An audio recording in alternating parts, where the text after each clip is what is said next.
अस्सलाम वालेकुम class, how are you all? कैसे हैं आप लोग? खैरियत से हैं? ठीक ठाक हैं? Post R N second year.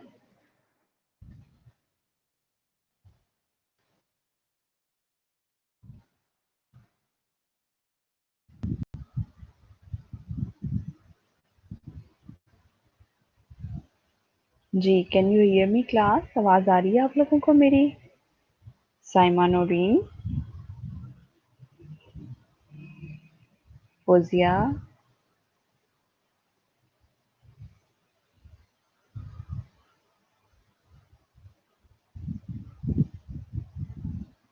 Can you hear me class?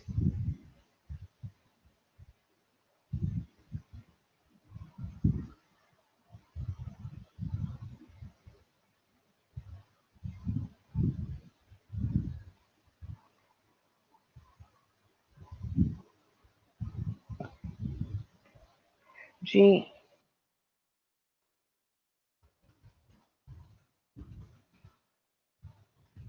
CV writing हम लोग कर रहे थे। सीवी हम लोगों ने पढ़ना शुरू किया था।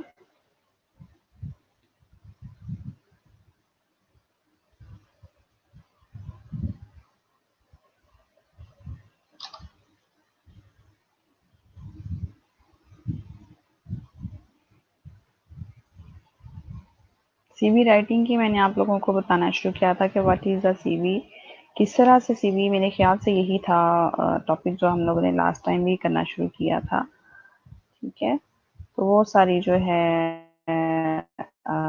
हम लोगों ने किया था, वो मैं आप लोगों को बता रही थी कि किस तरह से हम लोगों ने किया था और क्या करना था। सीवी स्टैंड्स फॉर, सीवी का मतलब क्या है, किस तरह से किया जा सकता है, ठीक है, किस तरह से बनाया जा सकता है, फॉर्मेट क्या है सीवी का, वो सारी चीज़ें जो है मैं आप लोगों को बता रही थी। ठीक हो गया?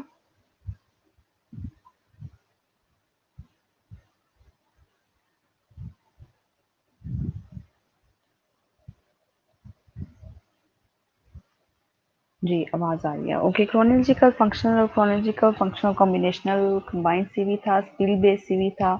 इसके सारे एडवांटेजेस डिसएडवांटेजेस हमने करना शुरू किए थे। ठीक है, क्रोनोलॉजिकल में मैंने आप लोगों को बताया था कि क्रोनोलॉजिकल स्टाइल ऑफ सीवी जो है वो मोस्ट कॉमन फॉर्मेट है। ठीक है, chronological style of CV, your work honestly and education in entries are stored by date in order most recent first. Most recent जो होता है वो फर्स्ट होता है। मैंने आप लोगों को बताया था कि एमए आप लोगों ने अगर एमएस किया है तो वो वहाँ पर आप लोग सबसे पहले मेंशन करेंगे, उसके बाद बीएस अपना मेंशन करेंगे, उसके बाद जो है आप लोग रिवर्स क्रोनोलॉजिकल ऑर्डर में चलते जाएंगे एफएससी, और आखिर में फिर मैट्रिक को करेंगे। ठीक है, इसी तरह से एचआर का भी जो हमें फॉर्म दिया जाता है उसमें भी मोस्ट रिसेंट जो होता है डिग्री, वो फर्स्ट डिग्री वहाँ पर मेंशन की जाती है। ठीक हो गया? इस तरह से आउटपुट स्ट्रक्चर क्रोनोलॉजिकल सीवी किस तरह से स्ट्रक्चर किया जाता है। Typical CV uses point structure, personal details सबसे पहले दी जाती हैं, एक ऑब्जेक्टिव्स आपको उसमें दिखते हैं कि क्वालिफिकेशंस लिखते हैं, प्रोफेशनल मेंबरशिप लिखते हैं, अपनी हॉबीज और अपने पर्सनल इंटरेस्ट उसमें लिख देते हैं। ठीक है जी। एडवांटेजेस क्या हैं क्रोनोलॉजिकल सीवी के?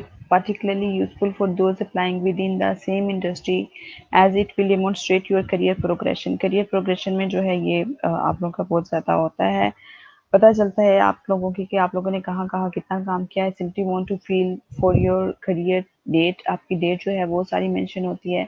If you don't have any achievements, अगर आपके बहुत ज़्यादा अचीवमेंट्स नहीं हैं, ठीक है, लेकिन करियर आपका जॉब अप्रोच है, बाकी सारी कुछ है आप लोगों के पास, तो आप अचीवमेंट सेक्शन जो है वो सेपरेट बना सकते हैं इसमें। ठीक है,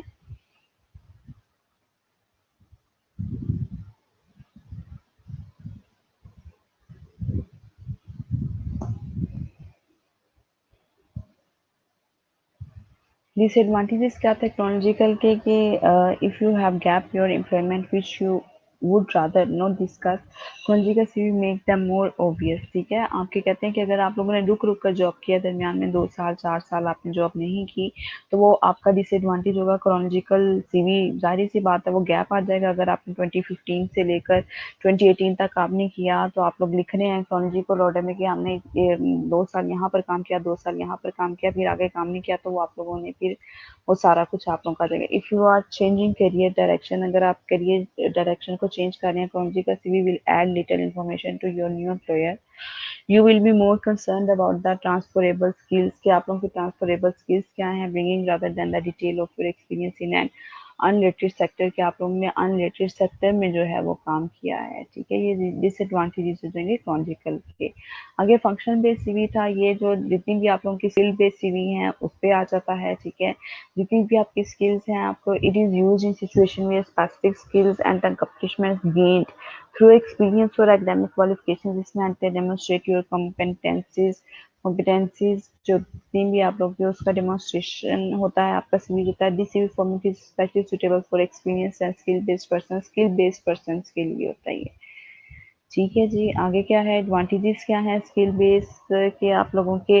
if you have change jobs frequently, if your experience in a मिशमैश of seemingly unrelated posts, or you have several career gaps, a functional CV will have place emphasis on what you have offered as a whole rather than on the chronology.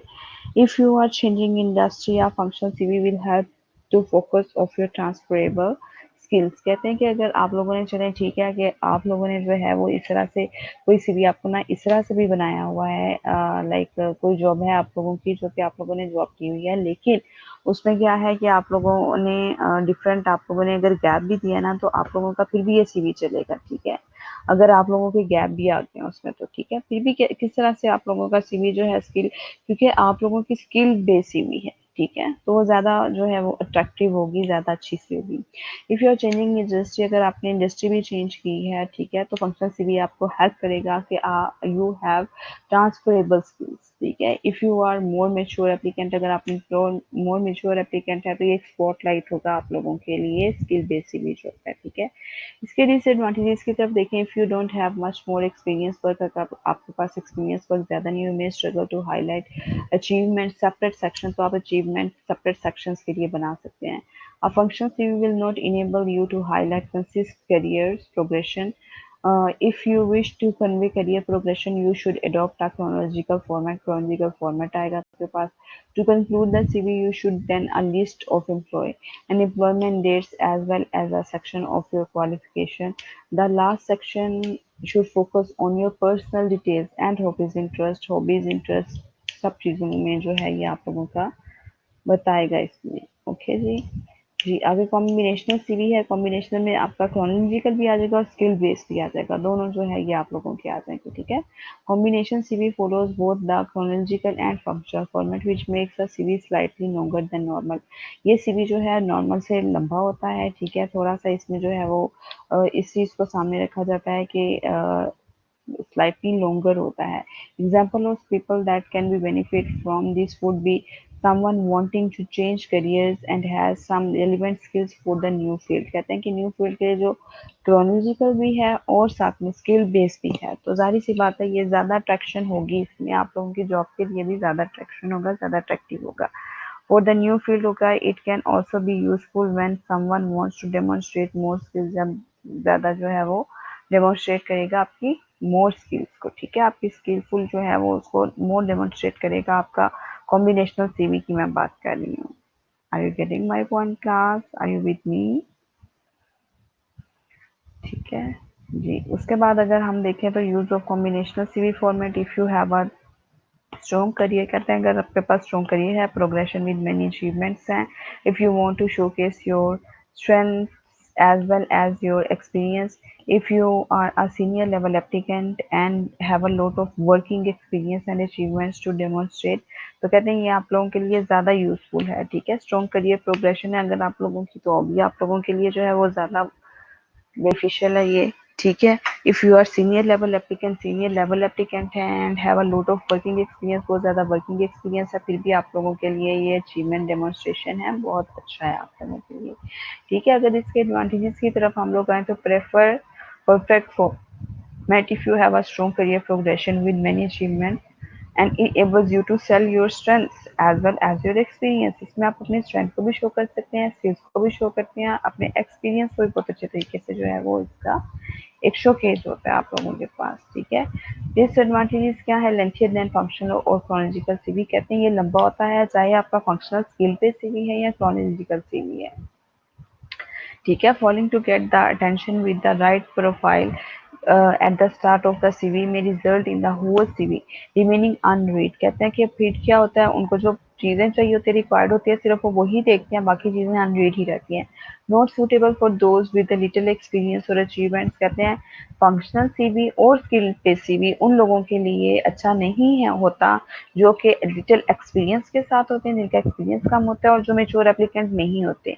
Not suitable for those employment gaps, वो उनके लिए भी suitable नहीं है combinational CV जो इनके पास बहुत ज़्यादा गैप आया हुआ होता है। ठीक है, तो आगे हमारे पास सीवी फॉर्मेट आ गया है कि सीवी फॉर्मेट क्या है। हम लोगों के पास सीवी फॉर्मेट जो है, हेडर है, ऑब्जेक्टिव है, education, honor, achievements, work experience, research experience, projects. ठीक है, क्या कहते हैं कि इसमें हेडर सबसे पहले आ जाता है, जिसमें आप अपना नेम लिखते हैं, फादर्स नेम लिखते हैं, अपना एड्रेस लिखते हैं, अपना ईमेल एड्रेस लिखते हैं, और you have to write there in this section you have to write your name, father's name, email address, your home address, and also your contact number, your contact number of PTC, and your contact number, active phone number जो है वो आप इसमें लिख देते हैं। ठीक हो गया। ऑब्जेक्टिव्स में जो है आप लोग जो भी जिस तरह से भी आप लोग, जी लगता है बच्चों ने आप जो है वो क्लासरूम ज्वाइन करना शुरू कर दिया है।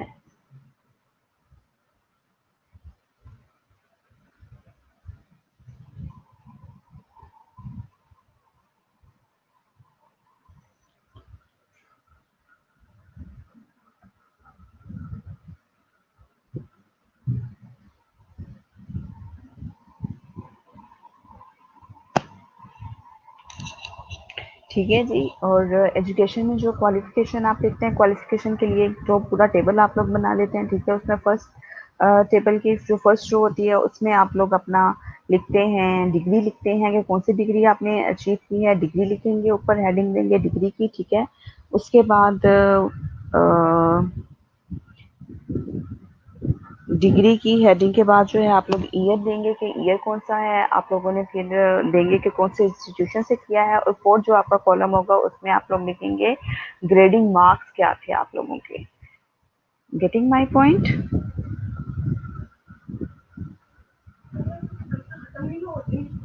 तो क्या उसमें आप लोग जो है वो सबसे पहले, ठीक है, इस तरह से आप फोर्थ वन जो है वो ग्रेड का लिखेंगे, कॉलम बना लेंगे। इसी तरह से जो क्रोनोलॉजिकल जिस तरह से ऑर्डर में आप लोग चलेंगे, जो लास्ट वन डिग्री होगी आप लोगों की वो वहाँ पर फर्स्ट वन होगी। ठीक है, if you go the degree of MSN you have to write the first in the first row that MSN, degree के कॉलम में MSN आ जाएगा। नेक्स्ट आपका पासिंग ईयर आ जाएगा। नेक्स्ट जो है आप लोगों ने कौन से यूनिवर्सिटी ऑफ हेल्थ साइंसेज से किया है वो आ जाएगा, और A+ में किया है, बी ग्रेड में किया है, वो ग्रेडिंग आ जाएगी। सेकंड आपका BS आ जाएगा, उसके बाद जो है आपकी FSC आ जाएगी, उसके बाद मैट्रिक आ जाएगा। जब भी हम CV जो है उसको क्रिएट करते हैं, कभी भी उसमें हम अपनी स्कूल लाइफ की एजुकेशन नहीं डालते कि हमने प्राइमरी कहाँ से की थी, हमने मिडिल कहाँ से किया था। हाँ, मैट्रिक लेवल आप लोग ज़रूर लिखते हैं कि मैट्रिक कौन से, और वो भी आप लोग जो है वो स्कूल नेम नहीं वहाँ पर आता, बल्कि बोर्ड का नाम होता है कि लाहौर बोर्ड से किया था, गुजरांवाला बोर्ड से किया था, भावलपुर बोर्ड से किया था, कहाँ से किया था आप लोगों ने। ठीक है, उसके बाद ऑनर्स एंड एक्टिविटीज़ में आप लोग आ जाएँ, वहाँ पर भी आप लोग अपनी अचीवमेंट्स जो हैं वो लिखेंगे। वर्क एक्सपीरियंस में आप लोग अपना जितना भी होल ईयर एक्सपीरियंस आप लोगों को है, जहाँ-जहाँ की कंपनी का, किसी हॉस्पिटल का कब से कब तक काम किया, वो सारा कुछ लिखेंगे आप लोग। ठीक है, रिसर्च एक्सपीरियंस वर्क, रिसर्च अगर आप लोगों ने कोई रिसर्च वर्क किया हुआ है वो सारा कुछ आप लोग लिखेंगे। प्रोजेक्ट लिखेंगे, अपनी अचीवमेंट्स का भी आप लोग एक सेक्शंस बना सकते हैं। ठीक है जी। हेडर सेक्शन में वही मैंने आप लोगों को बता दिया कि हेडर सेक्शन में क्या आएगा, must be the first line of the resume. ये फर्स्ट लाइन ये होती है आपकी रिज्यूमे की। ठीक है, बोल्ड करके आप लोग हेडिंग जो देंगे वो बोल्ड में देंगे। ठीक है, larger than the largest font use in the body address. Body का जो उसका एड्रेस की जो आप लोग बॉडी बिल्डअप करेंगे उसके लिए जो है फ़ॉन्ट साइज़ एक ही आप यूज़ करेंगे। लार्ज ज़रूर होना चाहिए लेकिन लार्जेस्ट नहीं होना चाहिए। ठीक है, ईमेल एड्रेस लिखेंगे आप लोग, use professional email address preferably with the name. ठीक है, तो उसमें क्या करेंगे कि बेहतर यही होता है आप लोग वो ईमेल एड्रेस यूज़ करें जो कि अपने permanent for the whole life use करना होता है। प्रोफेशनल ईमेल जो है वो एक सेपरेट आईडी बनाएं आप लोग, ईमेल आईडी, और अपनी पर्सनल ईमेल आईडी जो है वो सेपरेट बनाएं। ठीक है, क्योंकि प्रोफेशनल तो जाहिर सी बात है, आप लोगों की एकेडमिक जितनी भी आप लोगों की कंसल्टेंसी होंगी, आप लोगों की जितनी भी प्रोफेशनल ईमेल होंगी, वो सारी आपकी प्रोफेशनल ईमेल आईडी पर आया करेंगी, लेकिन उसमें पर्सनल फीस जो है वो आप लोगों की डिफरेंट होगी। ठीक है, फ़ोन नंबर दें, हमेशा अपना एक्टिव फ़ोन नंबर दें, आपका लैंडलाइन नंबर है वो आप लोग वहाँ पर प्रोवाइड कर सकते हैं। अपना वो नंबर दें जो कि आपने फॉर द लॉन्ग ईयर्स और फॉर द होल लाइफ रखना होता है फ़ोन नंबर, क्योंकि ऐसा होता है समटाइम्स कि हमें जॉब के लिए हम अप्लाई करते हैं, वहाँ पर हम वो फ़ोन नंबर सीवी पर लिख देते हैं, लेकिन ये साल बाद हम सिम चेंज करने की हैबिचुअल होते हैं कुछ लोग सिम चेंज करने के, और सिम चेंज कर दी जाती है और 6 महीने साल के बाद वो फिर अपने पुराने सीवी निकालते हैं, बजाय के न्यू एडवर्टाइजमेंट दें वो पुराने ही सीवी संभाल कर रखते हैं, पुराने सीवी निकाले उन्होंने, जब आपसे कॉन्टैक्ट करना है तो आपका फ़ोन नंबर बन जा रहा होगा। ठीक है, and you miss the opportunity of the job. तो इसलिए हमेशा एक्टिव दें और रेगुलर जो आप लोग जो यूज़ कर रहे हैं नंबर, और कोशिश किया करें कि बिल्कुल भी फ़ोन नंबर जो सीवी पे दिया हुआ है उसको चेंज ना करें फॉर द लॉन्ग ईयर्स। ठीक है, preferably use both home and cell phone numbers, और प्रेफर यही करें कि आपका अगर पीटीसीएल लैंडलाइन नंबर है तो वो भी आप लोग दे दें साथ में, और जो आप लोगों का वो नंबर है तो वो भी आप लोग दे दें साथ में। ठीक है, उसमें क्या होगा कि अगर they can not connect your PTCL number, then they have to call on your cell phone number, and if they have no any access your cell phone number, तो वो फिर आप लोगों को PTCL नंबर पर कर लेंगे। Are you getting my point, class?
Okay जी, अगर आप ऑब्जेक्टिव सेक्शन की बात करें, ऑप्शनल बट हाईली रिकमेंडेड कहते हैं, ऑप्शन होता है बट हाईली रिकमेंडेड होता है।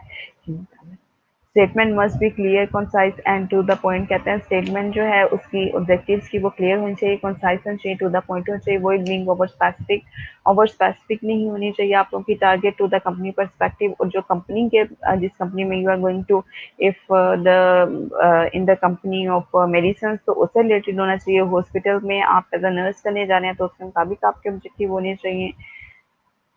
क्लियर? ओके। एजुकेशन सेक्शन में जाए, education qualification from highest to lowest, highest से लोएस्ट की तरफ जाना है। Don't school details once you have graduated, must include years of education, years of education भी आप होंगे। वर्क एक्सपीरियंस सेक्शन की अगर हम बात करें, experience should be listed in reverse chronological order, इसी तरह से एक्सपीरियंस वर्क एक्सपीरियंस भी जो आप लिखेंगे क्रोनोलॉजिकल ऑर्डर में ही लिखेंगे। Position, title, organization name, city, state, province, dates, employed, वो सारा कुछ इसमें describe specific roles in bullets, तो सब कुछ जो है वो स्पेसिफिक रोल्स, हर चीज़ जो है वो आप बुलेट्स में लगा देंगे आप लोग। ठीक है जी, ये बुलेट्स मैंने भी किए हुए हैं, ये नहीं कि आप लोगों ने जो है वो हेडर सेक्शन में अगर बुलेट्स यूज़ किए हैं तो आप लोगों ने जो है वो कौन से किए हैं, वो थ्री डॉट्स वाले कर दिए हैं, आगे गए हैं तो एरो वाले कर दिए हैं, जिस तरह के बुलेट्स शुरू में आप लोगों ने यूज़ किया बिल्कुल एट द एंड भी वही जाके आप लोगों ने करनी है। सर्च एक्सपीरियंस सेक्शन का अगर बात करें तो focus on relevant search experience must include graduate level research. अगर रिसर्च आपने की है तो सबसे पहले आप लोग जो ग्रेजुएशन लेवल पे रिसर्च किया है वो लिखेंगे। It must be reverse chronological order. MS level पे किया, पीएचडी लेवल पे किया तो पीएचडी से आप लोग स्टार्ट लेंगे कि हमारी पीएचडी की ये रिसर्च थी, ये थीसिस वर्क था, और उसके बाद आप लोग जो है एमफिल का लिखेंगे, उसके बाद एमएस का लिखेंगे, उसके बाद फिर बीएससी लेवल का लिखेंगे। रिवर्स क्रोनोलॉजिकल ऑर्डर में चलेंगे आप लोग, ठीक है जी।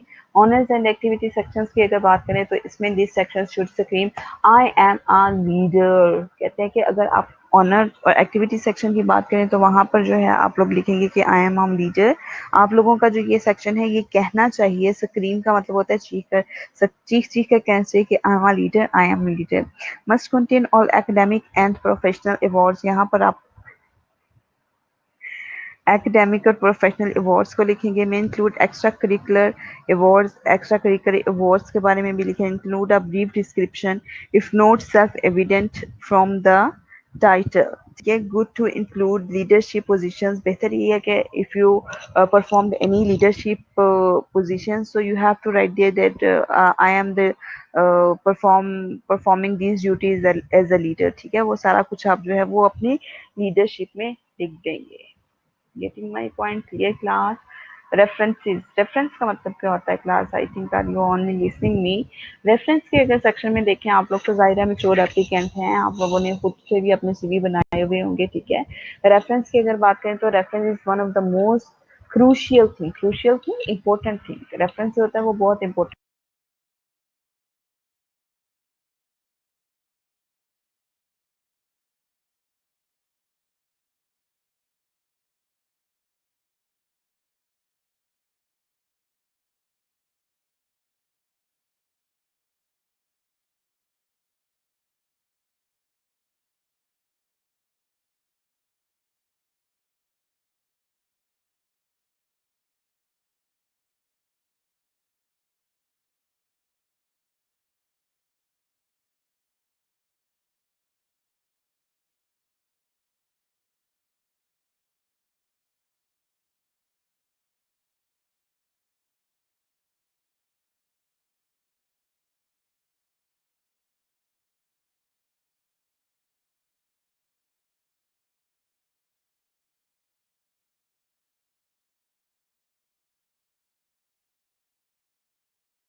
जी क्लास, अगर रेफरेंस की बात करें तो reference is one of the most crucial thing. कहते हैं ये बहुत इंपॉर्टेंट चीज़ होती है। Follow the requirements. कहते हैं फॉलो करते हैं रिक्वायरमेंट्स को, कि रिक्वायरमेंट्स बेसिकली हमारे पास हैं क्या, तो हमने किसका रेफरेंस देना है। If not mention then on request and demand. कहते हैं कि अगर आप वहाँ पर मेंशन नहीं करना चाहते नो प्रॉब्लम, आप लिख दें इट विल बी फ्लोरिश्ड और it will be request on demand. ठीक है। Ask reference before hand. अगर आप किसी का रेफरेंस दे रहे हैं तो उसको पहले आप लोगों ने बताना है कि हाँ जी हम इसका रेफरेंस दे रहे हैं। ठीक है। आपका रेफरेंस दे रहे हैं हम लोग।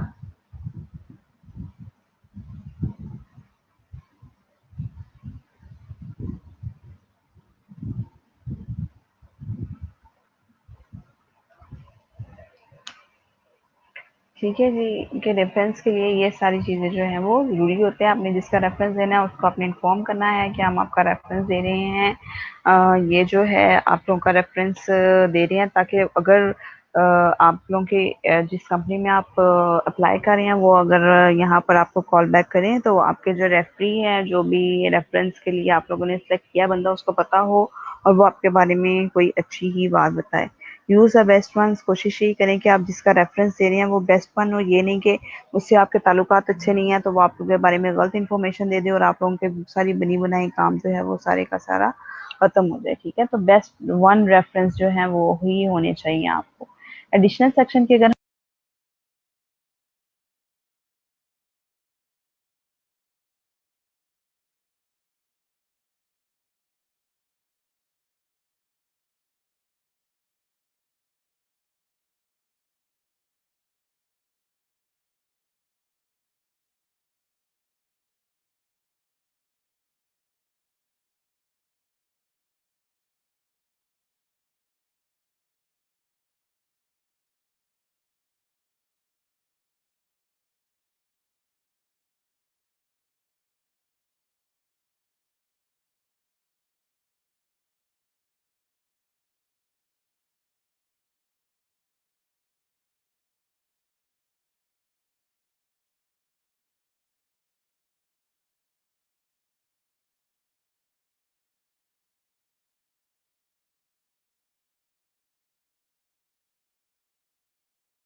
माइक बंद ही था।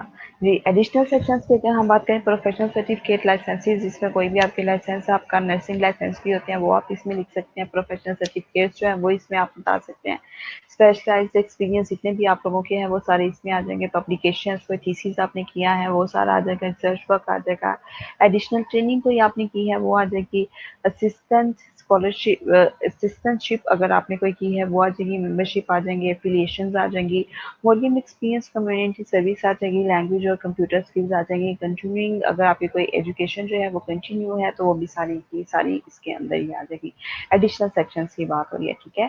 टाइप ऑफ सीवी को अगर हम देखें तो हमारे पास रिज्यूमे है, इलेक्ट्रॉनिक है, स्कैनेबल है, ईमेल है, एचटीएमएल पेपर होता है, ठीक है। ये टाइप्स ऑफ सीवी हैं हमारे पास। इलेक्ट्रॉनिक सीवीज की अगर बात करें हमारे पास स्कैनेबल है। Best to use black colour fonts, use black colour fonts होते हैं। Use proper font type, don't try anything fancy. कहते हैं बिल्कुल भी आपको अपना सीवी फैंसी बनाने की जरूरत कभी भी नहीं होती। Many company scans paper resume into their database, database पर ही वो जो है वो कहते हैं कि हमारे पास होते हैं, ठीक है। ईमेल अटैचमेंट्स की अगर बात करेंगे तो ये स्कैनेबल इलेक्ट्रॉनिक सीवीज जो होते हैं वो ईमेल अटैच, ईमेल एड्रेस पर जो है आते हैं वो इजीली अटैच होते हैं। मोस्ट ऑफ द टाइम अभी जो स्टूडेंट्स होते हैं वो क्या करते हैं कि वो बहुत सारी इस तरह की जॉब्स आई हुई होती हैं जहाँ पर वो कहते हैं कि ईमेल अटैचमेंट्स ही हम लोगों को दे दें।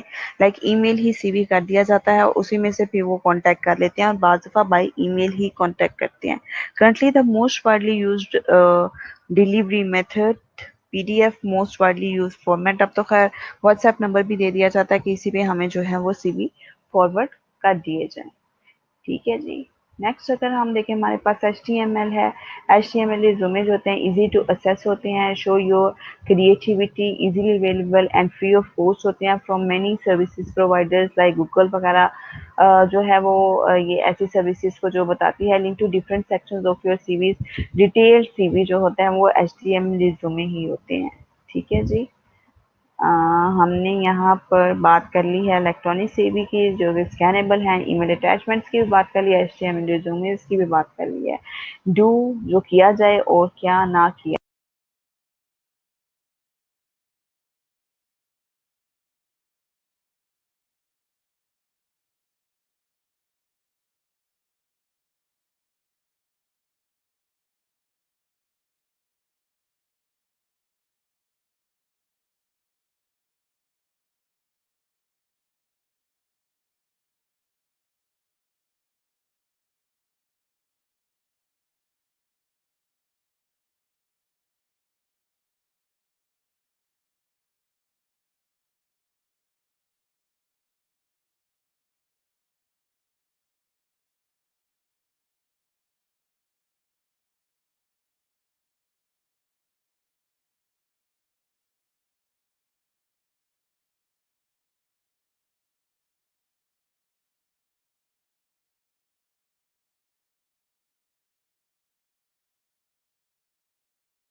ओके, डू प्रोफेशनलिज्म जो है वो आपकी शो होनी चाहिए आपके सीवी से, ठीक है।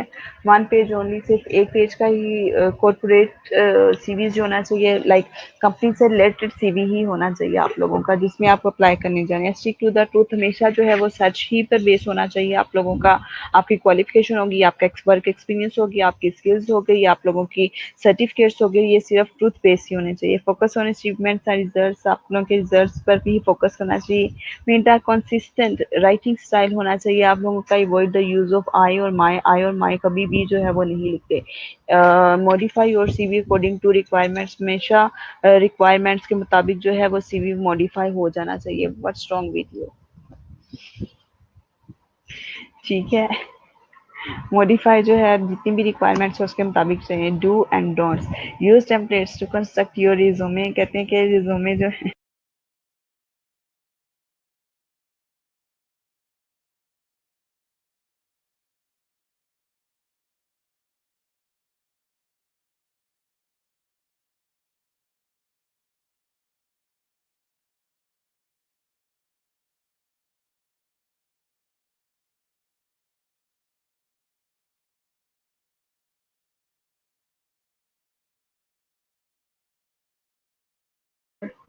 डू एंड डोंट्स, क्या करना चाहिए और क्या नहीं करना चाहिए। Use templates to construct your resume, कहते हैं कि अपने कभी भी जो है अपने टेम्पलेट्स जो है वो गूगल पे पड़े हुए होते हैं, उन्हीं में लोग जो है वो तस्वीर पूरी आ रही है नहीं आ रही, उससे पे रिज्यूमे अपना कंस्ट्रक्ट करना शुरू कर दे। That is not a good thing. Don't use fancy ones. कोई भी आप फैंसी ना, वो जो ऊपर स्टार्स बने हुए हैं, ऊपर फ्लावर्स बने हुए हैं, तो जीसीबी बना के आप लोग दे रहे हैं, उस तरह से नहीं होना चाहिए। Informative and stick to the basic facts. आप हमेशा जो है वो बेसिक फैक्ट्स के साथ स्टिक रहना चाहिए आप लोगों को। Use short concise sentence to the point. To the point बात करनी चाहिए। It is not going to an art workshop. ये कोई आर्ट वर्कशॉप नहीं कर रहे हैं आप लोग, ठीक है। पता होना चाहिए कि सीवी हमेशा सिंपल ही अच्छी लगती है, ठीक है जी। Thank you very much. ये आपका आज का लेक्चर था। Do you want to ask anything about this, तो do tell me. I am here for your guidance, ठीक है। अब मैं आप लोगों की अटेंडेंस ले लेती हूँ, बल्कि साथ साथ आप लोगों ने जो है वो अटेंडेंस का मुझे बता दिया। अटेंडेंस तो मैंने ले ली है, ठीक है। 10 स्टूडेंट्स आर हियर प्रेजेंट, लेकिन फिर एक दफ़ा मैं आप लोगों की अटेंडेंस देख लेती हूँ। If you want to ask any question, so do tell me class.